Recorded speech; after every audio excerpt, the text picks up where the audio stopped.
Hi, everyone. I'm Deb Flashenberg. Welcome to Yoga, Birth, Babies, a podcast produced by Prenatal Yoga Center. We will be diving into everything prenatal yoga, birth, and baby related, hoping to inspire, educate, and empower you through your journey into motherhood. Thank you for listening. Hi, I'm Deb Flashenberg, and I'm your host of Yoga Birth Babies, and today we have a very special community birth story. What makes it very special is, honestly, this kind of birth story is rare. About 1% to 2% of people have twins, and that's what we have. We have a twin birth story. So we have Isabel Low. She's one of our PYC community members, and I asked her to share her birth story. And one of the reasons that she said yes is because while she was pregnant, she wanted support as a twin pregnant person. And she said she scoured podcasts, and in all honesty, we only have 2 right now podcasts about twins. And she said she scoured our podcast and other podcasts, and she just didn't hear a lot about twins. And she knew that she wanted that support. So she wanted to give that support back to those that are pregnant with twins. So we get to hear Isabel's story. And what's really special is it's not just about her twins. She is really open and vulnerable, and she shares about her fertility issues and IVF, and then finding out she was having twins. Then she also talked about specific medical considerations that had to happen while she was having twins, and even having to advocate for herself in her prenatal appointments. She also talks about her birth story, and something she said was incredibly impactful to me. She said that the birth story itself could have been a traumatic one, but because she felt agency and support, what could have been traumatic actually became empowering. And that really spoke to me because I think that can happen many times. And she shared how she was able to find her voice and agency, and a lot had to do with the support she received. So I'm excited for you to hear that story. And of course, she also talks about life with twins and breastfeeding with twins. So it's a really great story. Let me tell you a little bit about my guest, Isabel Low. So she is a neuroscientist studying how the brain uses memory to guide decision-making. Outside of work, she enjoys yoga, science communication, and working with her labor union to improve working conditions in academia. She is a born and raised New Yorker. And after spending a little time on the West Coast, she's happy to be back in New York, and she's raising her twin daughters, Juniper and Adelaide. It's a really great story, and I'm excited for you to hear that. Now, before we hear Isabel's story, I always love to give some updates about what's happening at Prenatal Yoga Center. Really, the best way to be up to date on our classes, our in-person, our online, our on-demand classes, workshops, even our teacher training, is to head to our website, prenatalyogacenter.com. You can check out our whole library of past podcasts and blogs, and we have some free videos on there. And of course, you can join our newsletter and get our weekly updates, including some tips and videos and the latest podcast. So check that out. I also want to take a moment to thank you, our listeners who have left a rating and review. It's a really important way to help people find the podcast. So if you haven't yet, please take a moment and leave your rating and review. And then another thank you to the community, and I really appreciate you taking me seriously about this, is I'm always looking for new ideas or guests. And so many people have reached out to me with ideas, and so many people have been filling out the podcast application. So thank you for that. It helps our podcast continue to grow. All right, I think that's enough for me. Let's take a quick break. When we come back, please enjoy Isabel's birth story.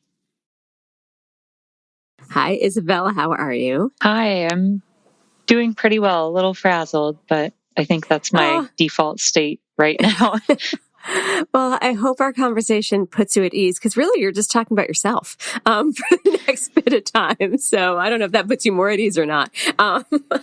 So let's jump in. First of all, I want to say thank you. I know we had talked a lot about having you do your birth story. We have so few twin birth stories that I think it's really special to offer this story for those going through that experience. And I'm hoping it helps support those going through the experience. So thank you for sharing. So let's start with a little bit tell me about yourself.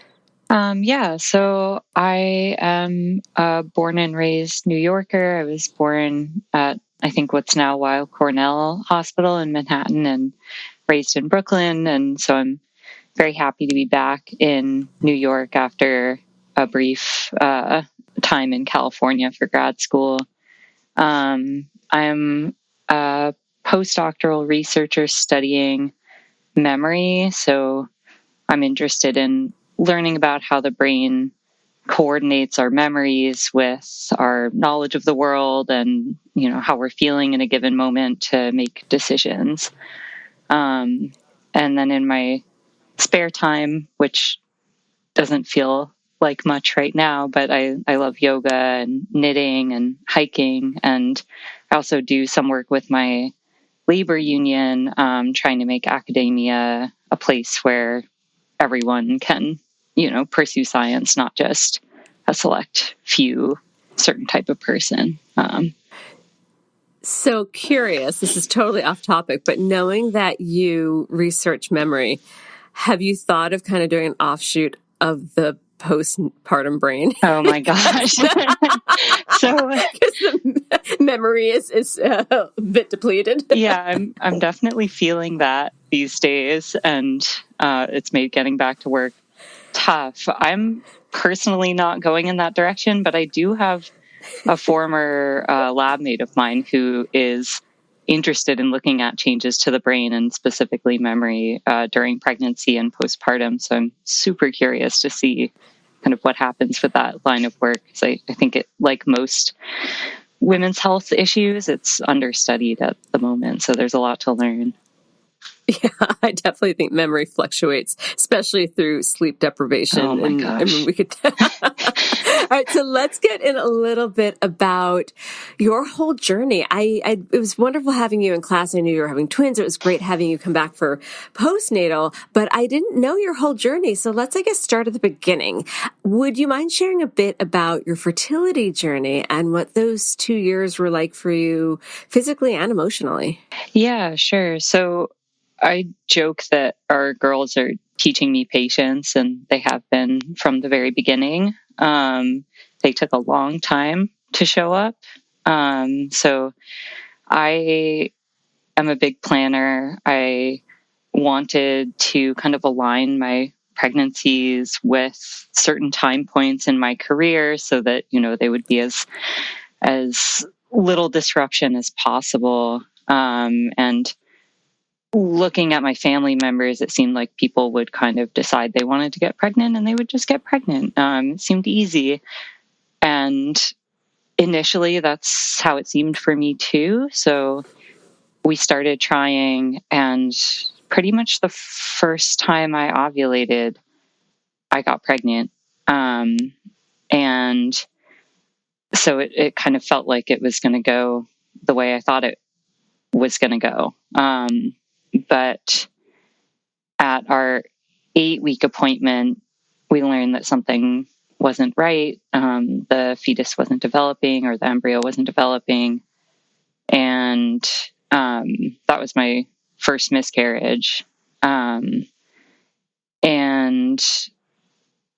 then the same thing happened. So, I dealt with that first miscarriage, started trying again, got pregnant right away, and almost right away miscarried again. And that was super hard. I remember trying to go into work because, of course, my doctor's appointments were all scheduled for first thing in the morning. And I was, trying to be strong and go in and have my day. And I ended up just stopping in a park near our lab and just, walking around the park crying. And I think that captures kind of a big piece of the infertility journey, which is that it could be very isolating at times. I wasn't really sharing what I was doing with my coworkers or most other people in my life. And so it was this feeling of going through something so hard and having to kind of hide it from almost everyone around me. So yeah, the miscarriages were really tough. And then after the second miscarriage, I just stopped getting pregnant. We had a year of infertility after that second miscarriage, which just felt so confusing. It was kind of like, it was so easy the first 2 times. What changed? It felt like my body was broken. It wasn't like doing what it was supposed to do. And as a scientist, I was just very thrown off by facing this situation that I couldn't really understand. I couldn't make sense of it. And it just felt like kind of beating our head against the wall, just like trying and trying. And that was a really long, hard year. And what turned things around was starting to work with an amazing infertility clinic. So after a year of trying, we started working with Reproductive Medicine Associates of New York, and our OB there was incredible, so supportive, kind of invited us into the process, treated us with respect, and like we could understand what was going on and what she was explaining to us, which I really appreciated. And we tried a few different things, and finally landed on IVF. And that was an amazing turning point for us. The egg retrieval went really well, and we ended up with several embryos, and the very first embryo took. And so it was this amazing turnaround from, 2 years of frustration, and then just all of a sudden everything worked, and I was finally pregnant when the OB called. I was at work when she called to tell me that the pregnancy was successful. I just remember like closing myself in my office and turning on this, white noise that I used during experiments, so that my lab mates wouldn't hear me just like sobbing on the floor. I was just so relieved and so grateful that it had finally come to pass after such a long time. Yeah, it was a real journey. So the pregnancy that took, those your twins? That's the twins. So one embryo, because they're not identical, are they? I thought they weren't. They are identical. Oh, they are identical. So, okay. I, for some reason, thought they weren't. Then I'm like, where's the other embryo? That's the wild thing. So I actually wanted twins. It had taken so long to get pregnant, and I was so worried about how I would fit 2 kids into my career. I actually asked the OB, like, could we put in 2 embryos? And she said, no, they don't do that anymore. Pregnancies with more than one embryo are more risky, and so they don't like to do that. But I guess the universe heard me. Yeah. So when you learned that you were indeed having twins, what was that like? It felt so surreal. So I went in for the 5-week ultrasound. It was supposed to be a super boring appointment where they would just kind of check where the embryo had implanted in my uterus, make sure everything looked good so far, and, move on. So my husband had a work trip, and I told him, like, don't cancel it. Go to Singapore. I'll go to this boring appointment, and, I'll let you know how things look. And then, of course, they go to do the ultrasound, and the OB gets kind of quiet, and then she's like, so we only put in 1 embryo, but there's 2 now. And it felt like someone had surprised me with the perfect gift that I was too afraid to ask for. Like, it's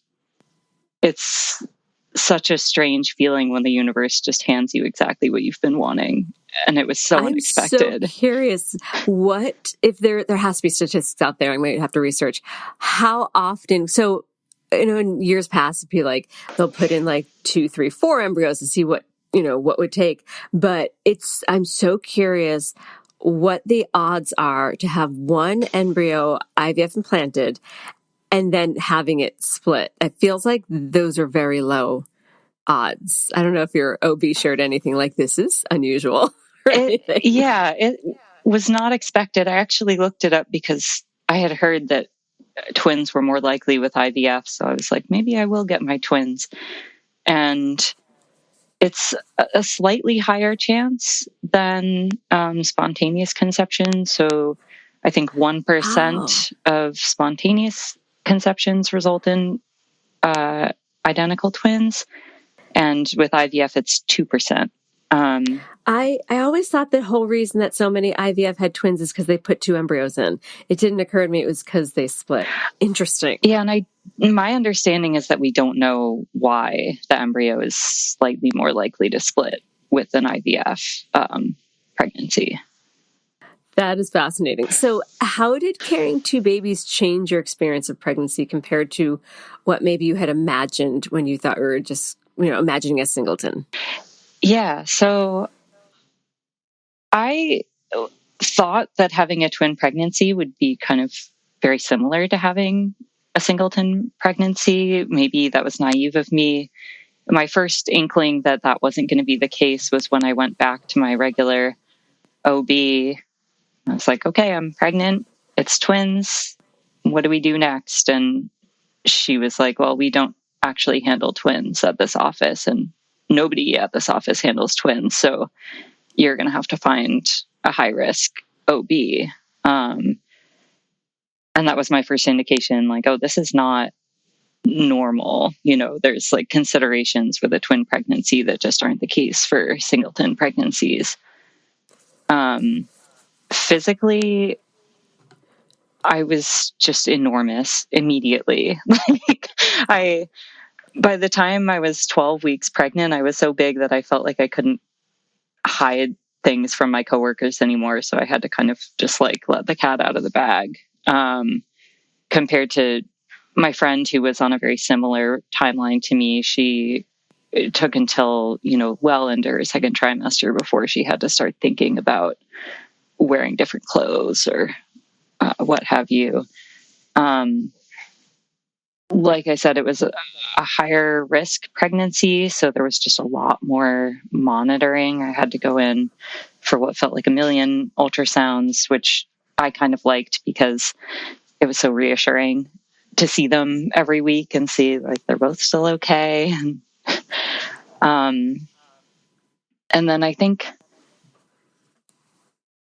one thing with getting so big so fast was that it felt like I never got that second trimester lull where pregnancy is maybe a bit easier. So I felt like I just went straight from all of the, hormonal difficulties of the first trimester, like sleeplessness and aversion to food and everything like that. I had like 1 week where I felt like I was sleeping well and things felt good. And then all of a sudden I was having all of the physical problems of being in your third trimester where, you can't find a comfortable position. None of your clothes fit. Like you can't exercise the way that you're used to. So a lot of carrying twins was learning to be patient with my body and learn how to,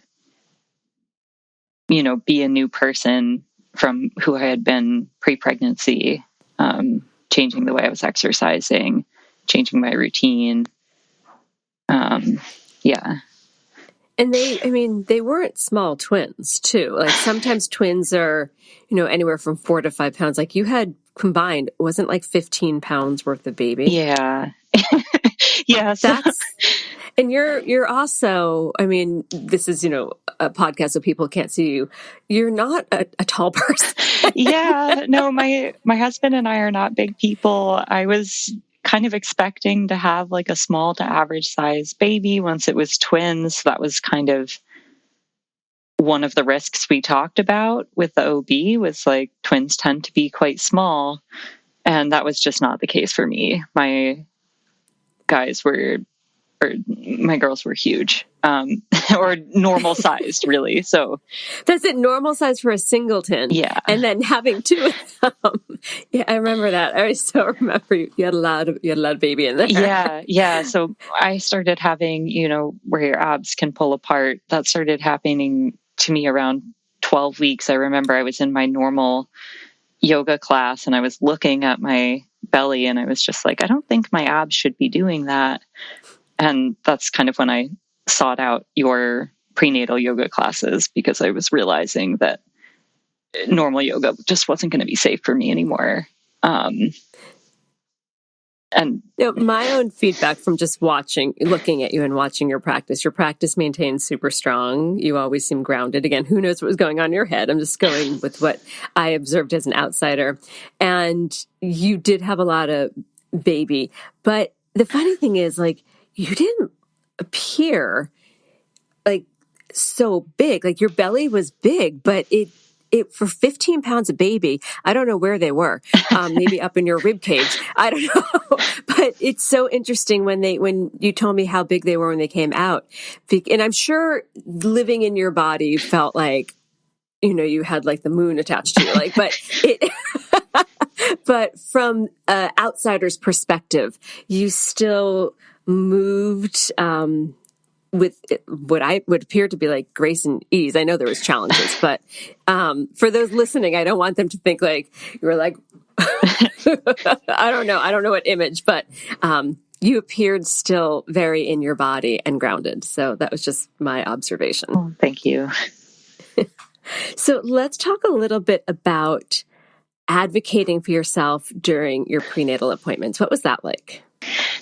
Yeah. So what I found was that even once I found, the OBs who see twin patients at NYU, they don't see a lot of twin patients. Most of their patients are people with singleton pregnancies.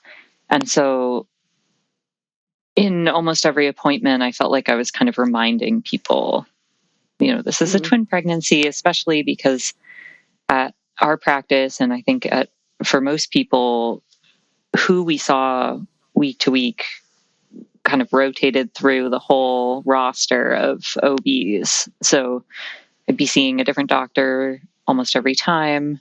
And a lot of the time they were just kind of going through their, normal script. Like, oh yeah, here's your expected weight gain. Here's your delivery window. And not necessarily remembering to adjust for a twin pregnancy. I think the most salient example of this was the timing of when they tested me for my iron levels. So I had been noticing that I was experiencing a ton of fatigue. It was starting to feel like I was back in my first trimester again, just like couldn't make it through a day of work. And I just chalked it up to pregnancy.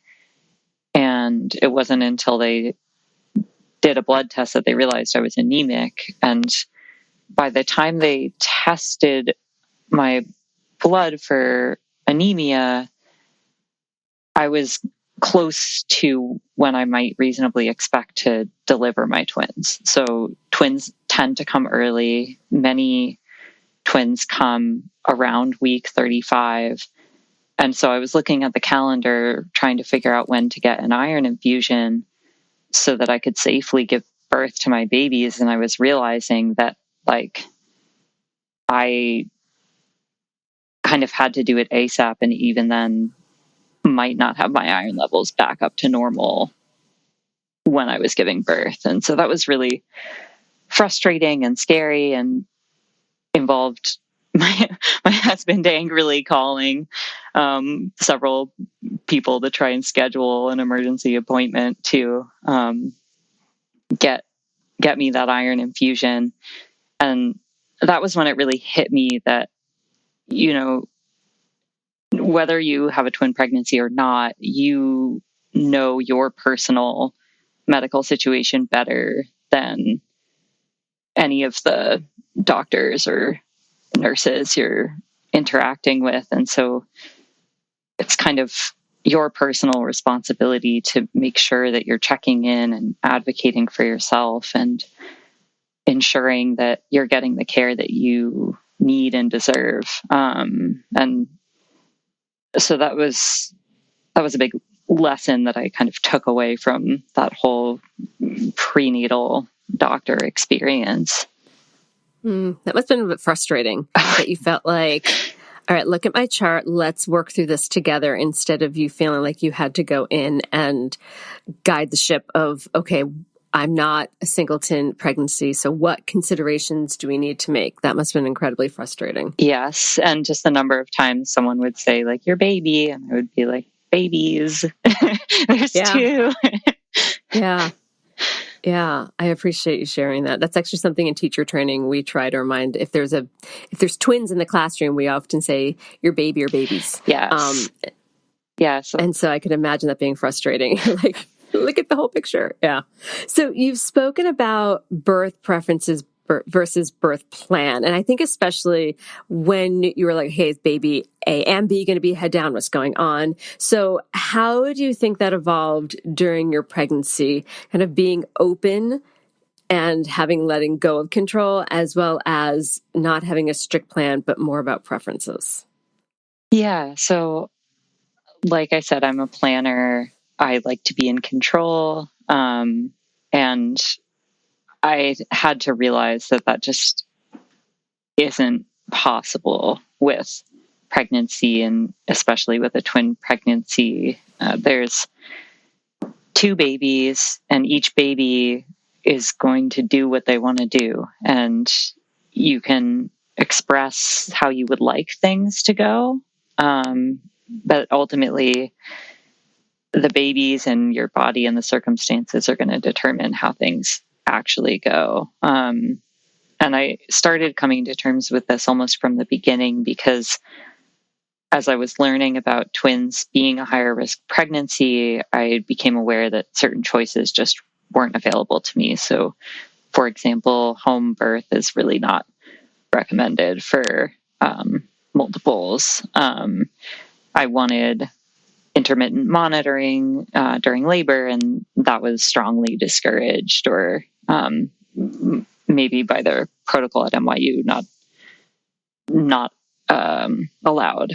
I didn't want an epidural, and I can get into that, but it ended up being that was the best option for my circumstances. And then towards the end of pregnancy, there are two babies in there. Baby A was head down basically as long as she could be head down. Like, as soon as she had a head and wasn't just kind of spinning around, she was pointing head down in my pelvis, ready to go. And baby B was just swimming around, doing her own thing, not going to be beholden to people's expectations for her. And can I jump in and ask a question? And then I promise we'll get to your birth story. But this is a theory I have. It's a theory. It is not scientifically backed at all. But now that they're out and they have their own personalities that you see, do you see that in their personalities? Which one was baby A? Yeah. So June was baby A, and Ada's B. Yeah. All right. So do they act that way still? Like, June's like, yes. And then Adelaide's like, I'm going to do my thing. Yeah, I don't want to impose personalities on them, because I recognize they're tiny babies and they're going to change a lot. But for now, they are totally how they were in the womb. Like, June is just very solid and steady. She takes what comes and is pretty chill as far as babies go. And Adelaide is volatile. She's kind of all over the place. She'll go from peaceful to screaming to peaceful again, and just much more high energy, at least for now. looking at her, I'm like, okay, you were the one who was just swimming all over the place. I can appreciate that. My kids are the same way. Like how they were even in their births are honestly how they are now. Like my daughter's like, sure, I will do anything to try to help. And she was out in like 3 pushes, and my son took 5 hours to push out, and he is a handful. So who knows? I'm just giving anecdotal, but I do think there's something to this. Yeah. And that's the fun thing about being the one who carries them, is you kind of start to get to know them like well before your partner can. Yeah. So eventually, as we were getting closer and closer to the delivery date, it was just becoming clearer that A was head down and B was breech, sometimes sideways, but mostly breech. And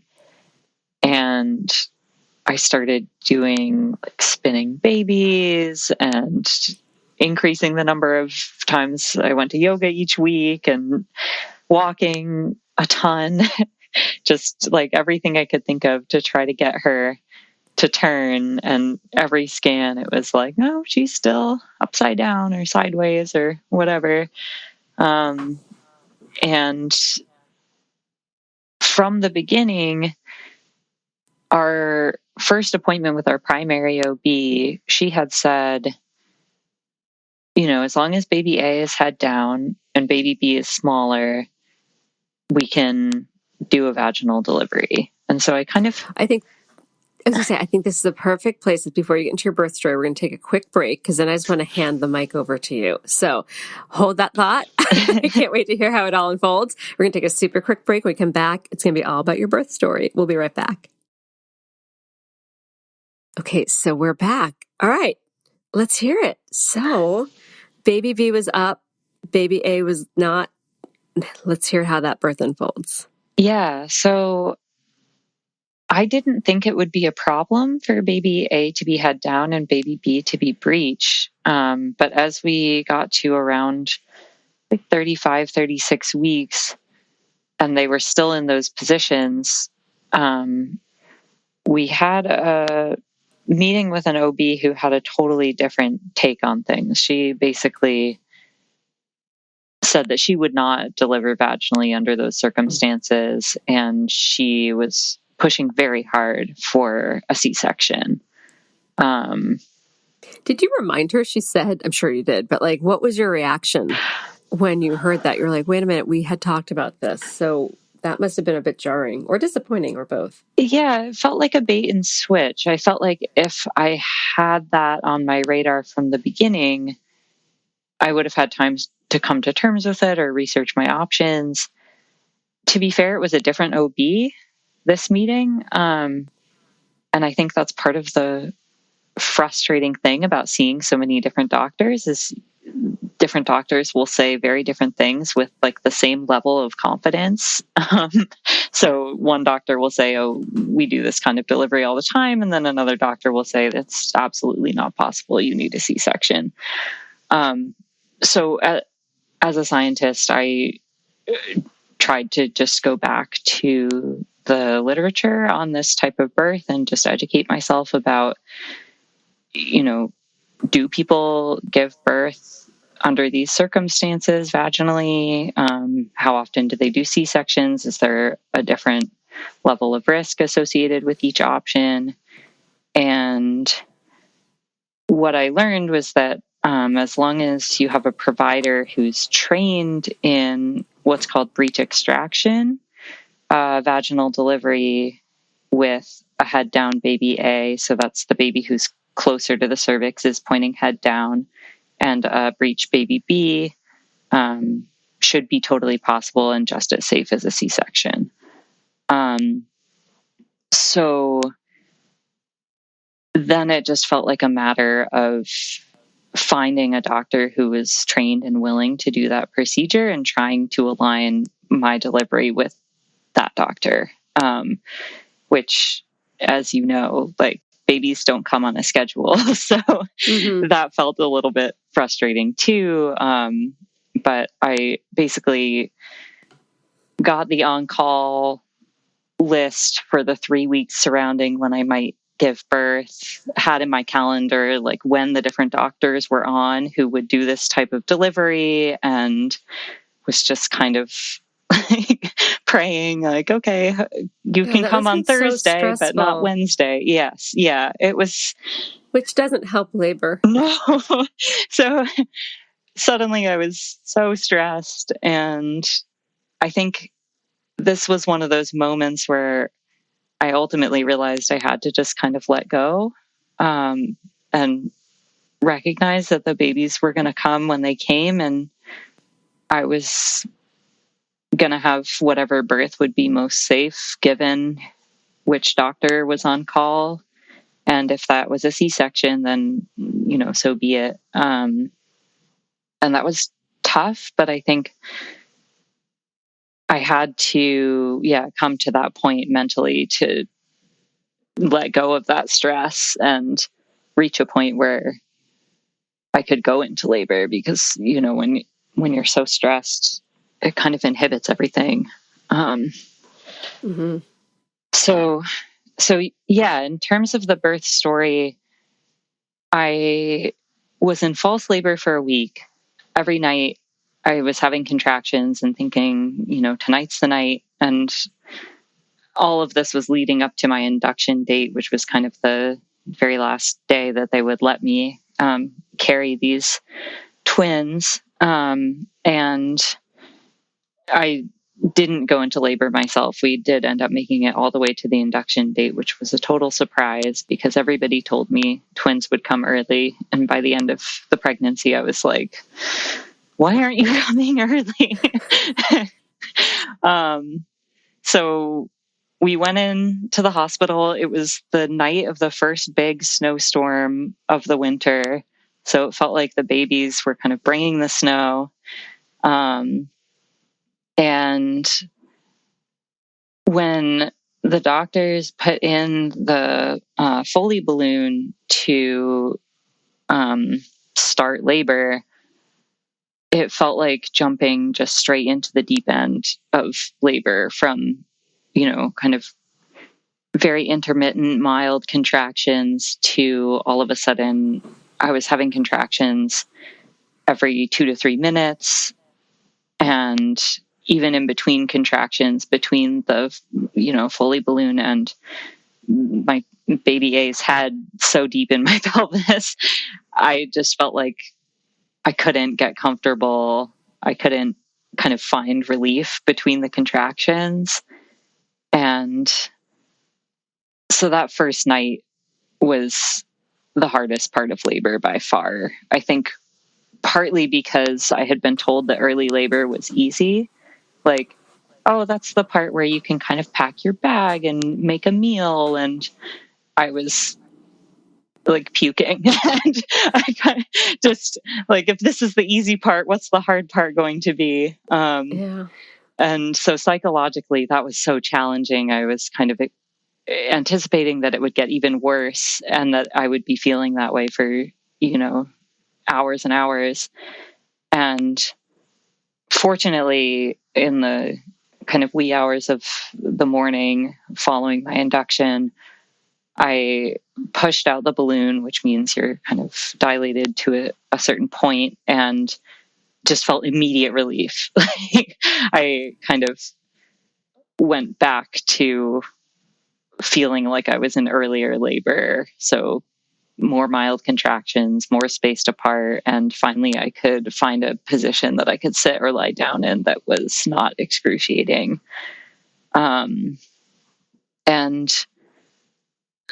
then there was kind of this hurry up and wait feeling where, the first piece of labor had been so fast and high intensity. And then, my doula arrived because the whole medical team was saying, like, you pushed out the balloon, you're going to go into active labor any moment. And then it was just kind of me and my doula and my husband just hanging out, like, waiting for me to go into active labor. And I wasn't progressing super fast at this point. And the OB kind of like swung by briefly to let me know that I needed to get an epidural as soon as possible because I was about to go into active labor. And in order to do the breech extraction of baby B, I would need to have an epidural.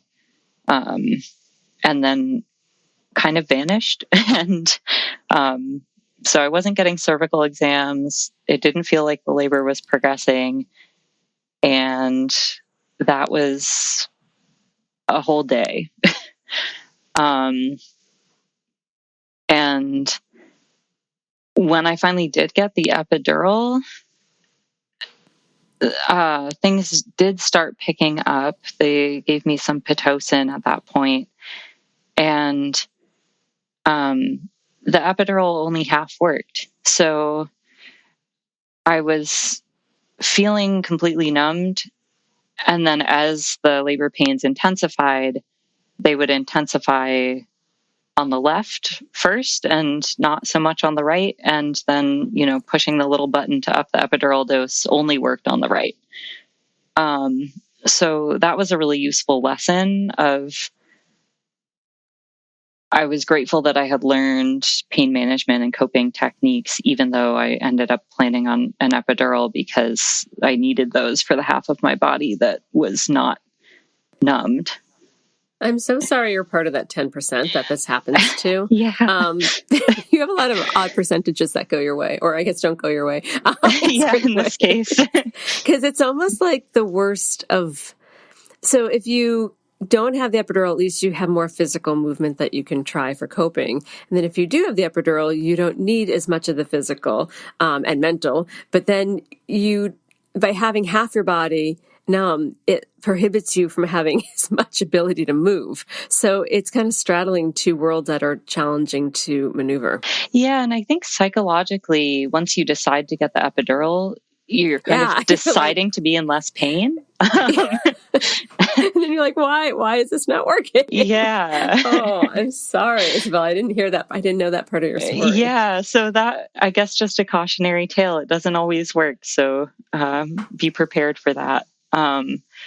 Fortunately, like for the sake of the C-section, they were able to get the epidural working symmetrically just by kind of really upping the dose. And so I knew that should I have to go to a C-section, I would have anesthesia. So I did finally reach the pushing phase. I remember when I first started pushing, kind of the first glimpse of June, baby A, was the top of her head, and the OB was just like, she has a full head of hair, and it felt just like, okay, we're almost there. And then baby A, who had been so good all along and pointing head down and ready to go, got caught on my sacrum. It turned out her head was a little bit, turned to the side. And I guess I have a sacrum that kind of juts out in a certain kind of way. And I pushed on one side, I turned over and pushed on the other side, and she just was not budging. So at the end of it all, I had been so worried about, being forced to get a C-section that I didn't want, because the doctors would refuse to deliver baby B. But in the end, I chose a C-section because we were looking at the situation and just realizing that I was going to push myself into exhaustion and baby A was just not going to come out. And when they cut me open and pulled June out and I saw her for the first time, I realized that it didn't matter how the babies got there. Sorry, I feel like I'm going to cry again. Crying's great. It didn't matter how my babies got out into the world. It just mattered that they were here and that I could meet them. And I was sobbing, and they gave her to my husband, and he brought her over to me to do a little cheek to cheek, and then baby B came out, and he brought her over to me to do the cheek to cheek. And I think it was just the most magical experience in the world, like finally meeting these two babies after so many years of waiting for them. And I think that was the key piece of things, was that in the end, throughout my whole labor, which was a wild and crazy ride and included a lot of things I didn't expect or ask for in my birth preferences, I felt like I was the one leading things, myself and my babies, and the medical team was kind of respecting my choices and my timing. And I was the one who decided that we should go for a C-section, and just having that agency and feeling that respect and knowing that I was making the choices that would be best for my baby's health and my own health, it turned what I think could have been a very traumatic labor into something that felt empowering. And I'm so grateful for that. I do just want to note that I think having a doula there, my doulas, I have a team of 3 doulas. One of them was there for the labor, and she was amazing. And I think had a big hand in making sure I was given that agency every step of the way. So I'm so grateful for that. It is so powerful what you said about what could have been traumatic was empowering because you had agency.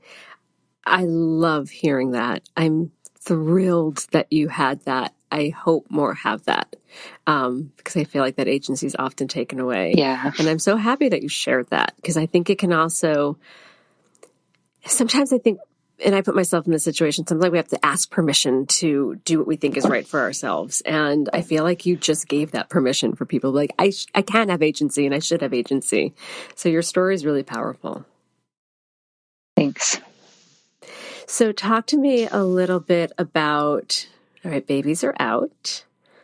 How did things go as you're heading into the world of postpartum? It was not at all what I expected. So very first thing, I hemorrhaged out immediately after giving birth to the 2 babies. I think that's very common with twin pregnancies. You have a huge uterus, and especially in my case with two average sized babies in one uterus, my uterus was very large, and so there was a lot of bleeding. And so the first day after giving birth, we were kind of in a curtained off area in a hallway. We had 2 bassinets because we had 2 babies. And so people kept kind of running into our bassinets on the other side of the curtain. And I was so out of it from hemorrhaging and from 33 hours of labor. And so it was a strange time. I did get to bond with my babies. I have a really fond memory of holding both of them in the bed with me and trying to nurse.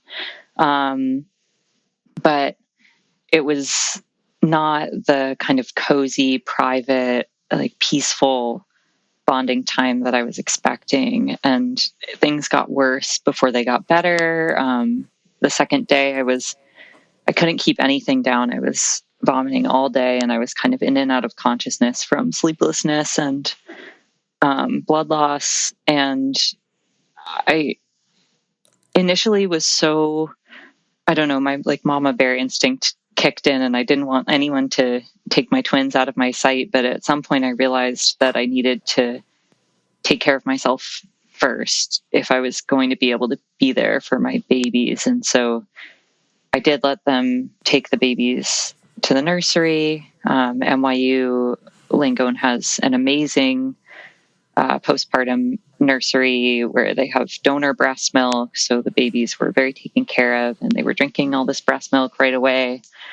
And I just kind of focused on my own recovery. So figuring out what was going on with my intestines that was causing all this vomiting, getting the blood transfusions I needed. I had several days where I was just on an IV and couldn't take anything by mouth. And just kind of like slowly coming back to myself and, realizing that I now have this new role of being a mother. So after a couple of days of recovery, they brought the twins back to us. We had our first night with them there in the hospital.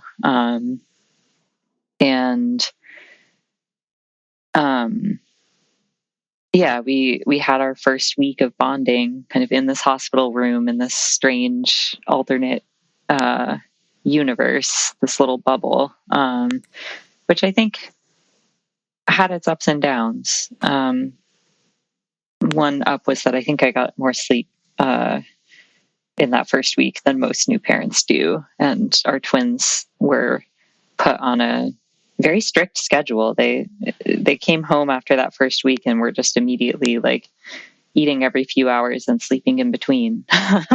So I'm grateful for that. But in terms of, I had thought that I would exclusively nurse the babies and like feed them with my own milk. And because I wasn't pumping or nursing on any kind of regular schedule in that first week, that was really difficult to make happen. What was the breastfeeding journey like? Because I know they had some donor milk. I don't know if they end up having supplement, but what was best for you and your babies when it came to feeding? Yeah, so this was another place where I had to let go of my like perfect vision of what I thought things would be like and just kind of accept reality. So I was balancing upping my milk production and learning how to nurse with recovering physically from a very hard labor. And so in those subsequent weeks, I think I had a postpartum visit from one of my doulas, and she kind of checked in, like, I know you were planning on exclusively breastfeeding. Do you still want to do that? And together, she and I made a plan for how I would increase my milk production kind of within reason. And that has been one of the most taxing parts of postpartum. I was power pumping, so waking up an hour before my baby's first thing in the morning so that I could pump for an hour on and off to try and increase my production. I was pumping in the middle of the night, practicing nursing with two babies who spent their first week drinking off bottles and were kind of baffled by the idea of breastfeeding. And it took, a lot of patience and perseverance, a lot of kind of like setting a timer and just telling myself, like, we're going to practice nursing for the next 15 minutes, even if it just looks like me and the baby struggling for the whole 15 minutes. And we've gotten to a really good place with things where the babies are getting a mix of breast milk and formula. And they're doing a mix of breastfeeding and bottle feeding. But I am able to feed them mostly breast milk, and I've reached a point where I'm actually tandem nursing, so nursing two babies at once for like 20 to 30 minutes almost every feeding. That's the other piece of this. The babies are ravenous monsters. They'll nurse for 30 minutes and then be like, okay, where's my bottle? So yeah, things are in a good place, and it doesn't look anything like what I expected it to look like, but the babies are nourished and they're well fed, and that's ultimately what matters. Oh my goodness, that is quite the story, and so much about letting go. And it's so interesting because I keep thinking back to you're like, I like control, I like the organization, and these two little humans have popped into your life to be like, and we're going to destroy that in the most loving possible way. You're going to open up to lack of control. Yeah, and I have a feeling they're going to keep teaching me that. Yeah, I think so too. All right, we're going to take a quick break. When we come back, let's talk about looking back. What surprised you the most about twin pregnancy and birth? And I have another question after that, but I really think it's so unique because we don't have a lot of these stories. So I just want to share what we can. So we will be right back. So we are back. So looking back, what surprised you the most about a twin pregnancy and birth?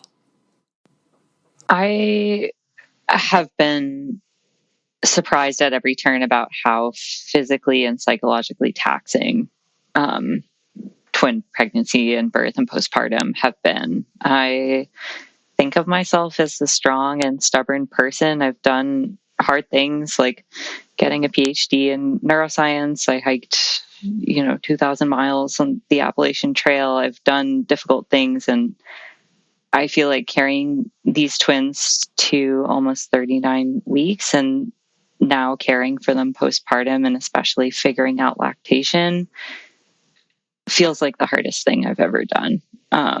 It's taken so much patience and perseverance, and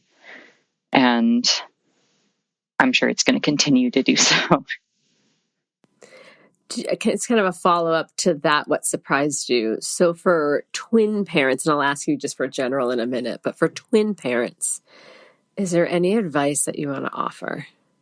Definitely. I would say find your village. So I'm very bad at asking for help, but throughout this journey, I've time and again set aside my pride and brought in reinforcements. And I've been so grateful every time I've done that. I've found that people really want to help, and it helps to have two adorable babies that they can shower with love every time they come help.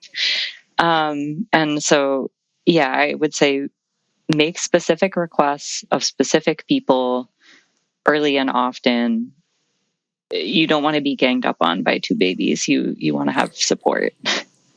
Yeah, we don't want to be outnumbered. Yep. So now this is more of a general. Is there one final tip or piece of advice you'd like to offer to any new parent and expectant parent?